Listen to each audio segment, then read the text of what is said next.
everyone, my name is Yash and welcome back to our channel YMDG Estate. My name is Meghna and today we are here to discuss why we should do digital marketing over traditional marketing for real estate. So let us get into the video.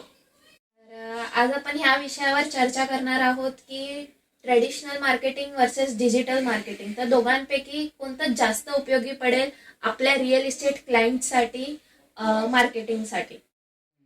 तर मला असं वाटतं की traditional marketing digital marketing पेक्षा जास्त चांगलं आहे. तर तुमचं काय म्हणणं आहे याच्यावर? सगळ्यात पहिले मी तुम्हाला विचारतो की असं तुम्हाला का वाटतं ट्रेडिशनल मार्केटिंग डिजिटल मार्केटिंग पेक्षा चांगलं आहे? तर मला असं वाटतं की सगळ्यात पहिलं की आपल्याकडे टँजिबल प्रॉपर्टीज राहतात. म्हणजे समजा ब्रोशर आहे तर तो एक टँजिबल प्रॉपर्टी होते की ती आपण घरी घेऊन जाऊ शकतो. ते त्यांच्या फॅमिली सोबत शेअर करू शकतात, त्यांना दाखवू शकतात की हे बघ, हे असं असं घर आहे, तर आपण ह्या घराचा विचार करूयात. तसं तुमच्या डिजिटल मार्केटिंग मध्ये काय करू शकता तुम्ही? अच्छा, तर तुम्ही जे बोलताय ना मॅडम की तिथे आपण एक फील घेऊ शकतो. एक तुम्ही सिंपल लेम भाषेत जर मी बोललो तर तिकडे तुम्ही बोलता एक फील घेऊ शकतो. आपण ब्रॉशरला टच करू शकतो, आपण बॅनरला समोरून बघू शकतो. बॅनर जर आपल्या आय कॉन्टॅक्टच्या समोर असेल तर आपण त्याला टच करू शकतो. बरोबर आहे तुमचं. पण मला एक सांगू शकता तुम्ही ज्या ज्या लोकांना ब्रॉशर वाटलेत त्या ब्रॉशरचा रीड केलाय, एक ब्रॉशर बघितलाय, हे सगळे जे रिपोर्ट्स आहेत, अॅनालायझेशन आहेत, हे तुम्ही जेव्हा तुम्ही फिजिकली देतात तेव्हा तुम्ही हे या गोष्टी नोट डाऊन करू शकता. तुमच्याकडे येतात. सुद्धा तुम्ही विचार करण्यासारखं हे सगळं मोजू नाही शकत. तर मग डिजिटल मार्केटिंग मध्ये आपण सगळं मोजू शकतो का? डिजिटल मार्केटिंग मध्ये जेव्हा आपण कोणतेही कॅम्पेन लाईव्ह करतो त्याचा एक एक पार्ट, म्हणजे जर समजा आपण एक कॅम्पेन लाईव्ह केलाय रिअल इस्टेटचाच, की मुंबईमध्ये समजा एक प्रोजेक्ट त्याचा आपण कॅम्पेन केलेला आहे त्या प्रोजेक्टचा, तर त्या कॅम्पेन जेव्हा आपण लाईव्ह करतो त्या कॅम्पेनला आपले मिनिटाला किती पैसे जात आहेत, मिनिटाला आपल्याला किती व्ह्यूज येत आहेत, मिनिटाला किती इंटरॅक्शन्स होत आहेत त्या ऍड्सवर. ओके, ती ऍड्स कोणाला दिसते, ती ऍड्स कोणत्या लोकेशन मध्ये दिसते. अच्छा, म्हणजे थोडक्यात काय तर ती ऍड्स ती ऍड्स कोणत्या एज ग्रुप मध्ये दिसते. समजा ती ऍड्स जर जेंडर वाईज जर बघितलं आपण, तर ती ऍड्स फिमेल जास्त बघत असतील किंवा मेल्स जास्त बघत असतील तर तोही रिपोर्ट आमच्याकडे असतो की हा याच्यात 70+ ऍड्स, 70% मोर दॅन 70% ऍड्स या मेल्सनी बघितलेल्या आहेत. तर आपण ह्याचा फायदा आपण पुढे जाऊन मार्केटिंग मध्ये किंवा रिमार्केटिंग मध्ये करू शकतो. थोडक्यात काय तर डिजिटल मार्केटिंग मध्ये आपण बऱ्याच गोष्टी मोजू मापू शकतो. म्हणजेच काय तर आपण कोणत्या वयातल्या लोकांनी ती ऍड बघितले हे आपण बघू शकतो. म्हणजे सगळ्यात पहिले आलं काय तर वय. दुसरं म्हणजे आपण लोकेशन बघू शकतो की कोणत्या लोकेशन मधून आपल्याला किती जास्त व्ह्युअरशिप मिळाली. म्हणजे मुंबईमधून 30% लोकांनी आपली ऍड बघितली. समजा आपला प्रोजेक्ट कल्याणमधला आहे तर मुंबईमधून 30% लोकांनी ऍड बघितली. त्याच्यानंतर आपण बोलू की पुण्यातून 10 लोकांनी ऍड बघितली, ठाण्यातून तीच ऍड 40% लोकांनी बघितली. तर हा डेटा ब्रोशर मधून मिळणार नाही किंवा आपण जे होर्डिंग लावणार आहोत त्याच्यातून आपल्याला मिळणार नाही, जो की आपल्याला डिजिटल मार्केटिंग मधून मिळेल. राईट मॅडम, ह्याच्यातच मी एक ऍड करतो. एक कॅम्पेन चालवतात ट्रेडिशनल मार्केटिंग मध्ये देतो, तो आहे लोकल कॅम्पेन, म्हणजे ट्रेन कॅम्पेन्स. ट्रेन मध्ये जे आपण जर मुंबईमध्ये कोणी राहत असेल आपली ऑडियन्स, त्यांना माहिती असेल की ट्रेन मध्ये पण जेव्हा आपण जातो तर आपली जी सीट असते, सीटच्या बाजूला पण असे टेम्पलेट्स लावलेले असतात, बॅनर लावलेले, तुम्ही पण बघितले असाल. किंवा आपण लगेज ठेवतो तिकडे पण आपल्या लगेज, आपलं जे सामान ठेवतो तिकडे पण आपल्याला होर्डिंग्स, बॅनर्स बघायला भेटतात. तर सगळ्यात पहिले ह्याचा डिसएडव्हान्टेज, किंवा मी माझ्या पॉईंट ऑफ व्ह्यूने जर सांगायला गेलो तर याचा डिसएडव्हान्टेज हा, इथे आपल्याला सगळ्यात आधी पैसे द्यावे लागतात, पूर्ण पैसे. समजा एक पर्टिक्युलर ट्रेन कॅम्पेन आपल्याला पर्टिक्युलर एरियामध्ये करायचं असेल तसं आपल्याला जी अमाऊंट आहे ती फुल्ली प्रिपेड करावी लागते. म्हणजे 70,000 80,000 जेवढी पण असेल. मग तुमच्या डिजिटल मार्केटिंग मध्ये पैसे अगोदर नाही भरायचे? नाही. आता इथे कसं आहे, आता जर मी फेसबुक ऍड्स बघायला गेलो तर इथे जर समजा आपण महिन्याला 1 लाखाचा बजेट लावला असो, तर असं नाही की महिन्याच्या 1 लाखाचा बजेट आपल्याला पहिलाच फेसबुकला द्यायचा आहे. सगळ्यात पहिले ऍडव्हान्टेजेस तर खूप आहे. सगळ्यात पहिले ऍडव्हान्टेज मी इथून सुरुवात करतो याची, की समजा महिन्याचा 1 लाखाचा आपलं बजेट असेल, ठीक आहे, आणि त्या 1 लाखाच्या बजेटचं जर तुम्ही एका दिवसाचं करायला गेलात, त्याला 30ने डिवाइड केला तर किती होतात? 3,500 आसपास होतात. तर डेलीचे 3,000 रुपये तुम्हाला तुमच्या अकाउंटमध्ये ऍड करावे लागतात डिजिटल मार्केटिंगमध्ये. मग तुम्ही फेसबुक ऍड्स घ्या, गुगल ऍड्स घ्या किंवा कोणताही social media paid advertising platform घ्या. ओके, मग ह्याच्यामध्ये फायदा असा होतो की समजा तुम्ही 15 दिवस ऍड चालून बघितली, तुम्हाला लीड्सच येत नाही, ओके, किंवा तुम्हाला रिझल्टच येत नाही, मग तुम्हाला समजते की नाही या प्लॅटफॉर्म मध्ये मला हवे तसे रिझल्ट येत नाही, तर तुम्ही तिकडे स्टॉप करून तुमचा जो रिमेनिंग बजेट आहे तो दुसरीकडे लावू शकता. अच्छा, म्हणजे दुसरा मुद्दा या सरांचा असा आहे की आपण आपला बजेट आपल्या मर्जीनुसार वापरू शकतो. जसं की जर आपण ऍड्स चालवायला चालू केल्या, आपण 5-10 हजार ऍड्स मध्ये टाकले, पण त्याच्यानंतर आपल्या लक्षात येत आहे की मग 5-10 हजारात समजणार की रिझल्ट येत आहेत की नाही? 5-10 हजारापेक्षा जर मी तुम्हाला सांगायला गेलो ना, तर डिपेंड करतं आपण कोणत्या निश मध्ये करतोय. तर मी रिअल इस्टेटचं सांगायला गेलो तर तिकडे एक लीड कॉस्ट एक साधारणतः 50 लाख ते 1 करोडच्या 1 CR मध्ये जो प्रोजेक्ट असतो त्याची लीड कॉस्ट मुंबई सारख्या मार्केटमध्ये सहज 300 ते 400 मध्ये येते.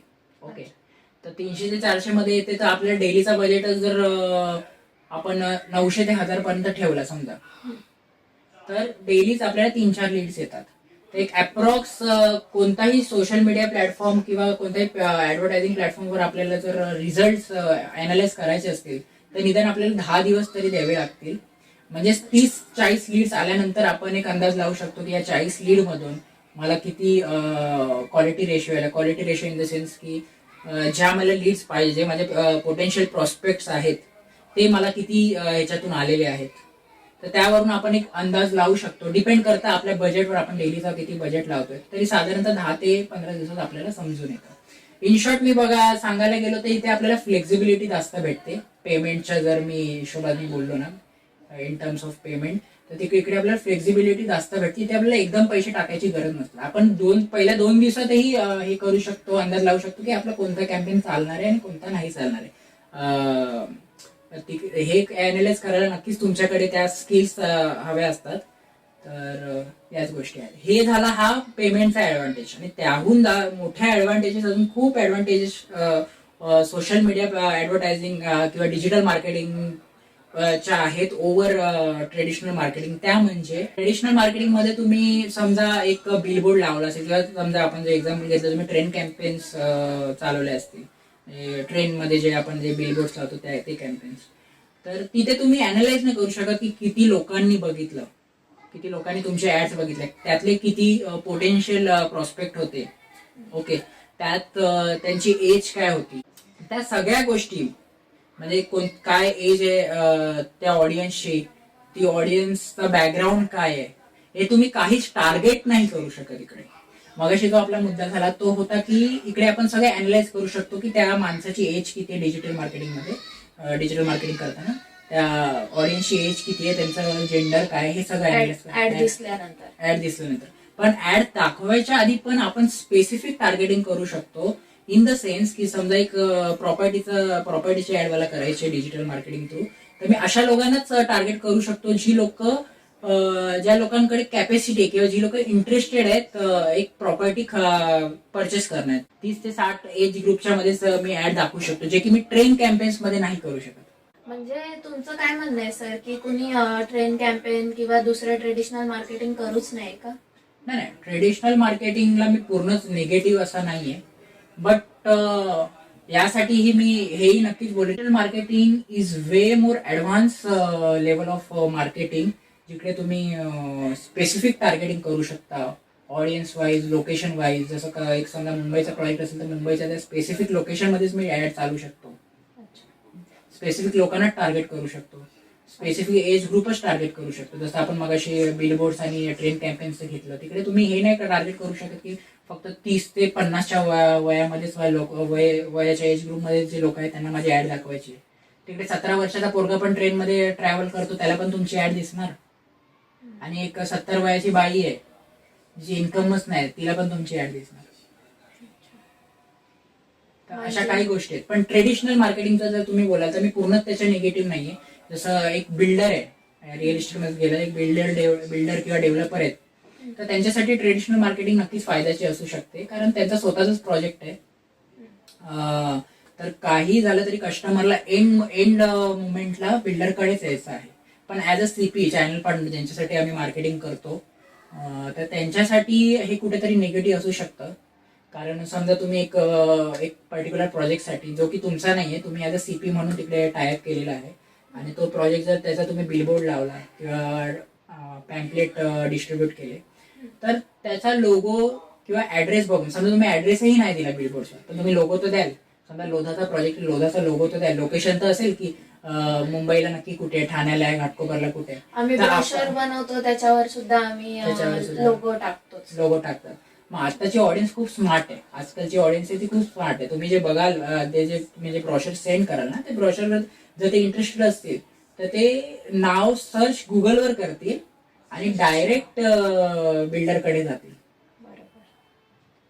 कारण ऍज अ तुम्ही जर कस्टमरची सायकोलॉजी बघितली ना, तर त्याचे कसं असतं, जर एजंट त्यांना समजलं, कुठेही समजलं की हा एजंट आहे, तर बोलतात हा ब्रोकरेज घेईल, म्हणून ते डायरेक्ट बिल्डरकडे जायला बघतात, डायरेक्ट व्हिजिट करून. तर अशा काही गोष्टी आहेत. तर आपण सरांथ्रू आपल्याला समजलं की एक म्हणजे आपल्याला टार्गेटिंग करता येते, की आपल्याला ज्या लोकांनी आपली ऍड बघितली पाहिजे, आपण नेमक्या त्याच लोकांना ऍड्स दाखवू शकतो आणि तिथेच आपला पैसा गुंतवला जाईल. दुसरा मुद्दा म्हणजे आपल्याला पैसे एकदम नाही भरावे लागत. जसं आपण बिलबोर्ड्स घेतलं तर 4-4, 5-5 लाख तिथे भरावे लागतात. ब्रोशर्स घेतलं तर आपल्याला वाईडर ऑडियन्स नाही मिळत, जी सरांच्या म्हणण्यानुसार आपल्याला ऑनलाईन ऍडव्हर्टायझिंगच्या थ्रू मिळू शकते. आणि तिसरं म्हणजे तुम्ही अनालिटिक्स नाही करू शकत, तुम्ही किती लोकांना ऍड दाखवलीये, कोणत्या प्रकारच्या लोकांना ती ऍड दिसलीये, कोणत्या वयोगटातल्या लोकांना ती ऍड दिसलीये, ते सगळं आपण नाही जाणून घेऊ शकत. आणखी अजून तुमच्या मनात काय आहे की जे आपल्या व्ह्युअरला समजलं पाहिजे, जे डिजिटल मार्केटिंग जास्त ऍडव्हान्टेजेस आहे कम्पेअर टू ट्रेडिशनल मार्केटिंग? आता जेवढे पण आपण पॉइंट्स बोललो ते तर आहेच, की specific targeting, specific audience targeting, location targeting. पण त्याचबरोबर जर मी एक मुद्दा सारखा जर मला बोलावं असं वाटत असेल, ज्याला मी हायलाइट करेन, तो आहे की कॉस्ट इफेक्टिव्ह. डिजिटल मार्केटिंग ही खूप कॉस्ट इफेक्टिव्ह आहे कम्पॅरेटिव्हली तुम्ही जर घ्याल ट्रेडिशनल मार्केटिंग. हा, म्हणजे बिलबोर्ड बघायला गेला तर बिलबोर्डची चार्जेस काही 3-4 लाखापर्यंत जातात, जर मोठं बिलबोर्ड असेल. डिपेंड करतं कोणत्या एरियामध्ये, पण तरी आपण एक अंदाजे पकडून चला की 1,000 तरी कुठेच नसतील. चांगल्या हायवेवर, चांगल्या साईज असेल त्या बिलबोर्ड. तर हा प्रकार ब्रँडिंगसाठी फार उपयोगी ठरू शकतो, जर आपण ब्रँडिंगच्या उद्देशाने अवेअरनेससाठी करत असाल आणि आपण स्वतः बिल्डर किंवा डेव्हलपर असाल तर. आणि सगळ्यात महत्वाचं म्हणजे की हे जे बिलबोर्ड्स आहेत ते एखाद्या एरिया पुरते मर्यादित राहतात. म्हणजे हेच आपले जे व्ह्युअर्स असतील, जे दुबईला राहतात पण त्यांना इंडियामध्ये घर घ्यायचं, म्हणजे त्यांची फॅमिली इंडियामध्ये राहिलाय पण ते स्वतः दुबईला राहतात इन्कम पर्पजेससाठी, तर त्यांच्याकडे आपण कसं पोहोचणार आहे बिलबोर्ड किंवा ट्रेडिशनल मार्केटिंग? बरोबर मुद्दा पकडला मॅडम. यावर मला बोलायचंच होतं की जसं तुम्ही बोलला दुबईची ऑडियन्स इन द सेन्स तुम्ही बोलताय एनआरआय ऑडियन्स. एनआरआय ऑडियन्स जे की इंडियामध्येच इंटरेस्टेड आहेत, इंडियाचे लोकेशन इथेच राहिलेले आहेत, त्या लोकांना जर बिलबोर्ड थ्रू आपल्याला ऍड दाखवायची असेल, म्हणजे दुबईला बिलबोर्ड लावायचं असेल, पहिले तर आपण तिकडे टार्गेटिंग नाही करू शकत.